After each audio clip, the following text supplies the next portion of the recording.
Today we will be learning about buoyancy and Archimedes Principle. An example in everyday life is when a brick or a piece of wood is dropped into a pond. One floats and one sinks. Why does this happen?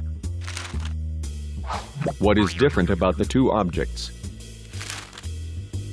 The brick is denser than the piece of wood, so the brick displaces more water per unit volume than the corresponding piece of wood.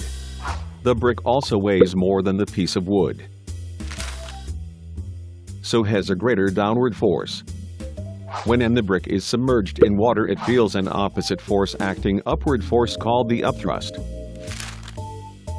The size of this force is equal to the weight of the water displaced.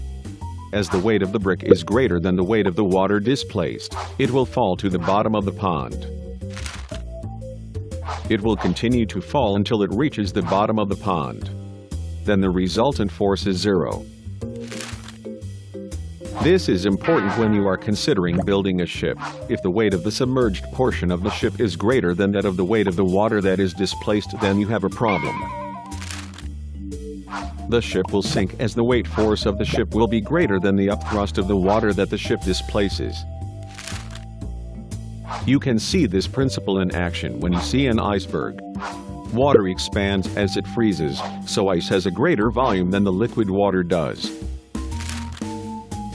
As ice is less dense than water, the ice floats on the water.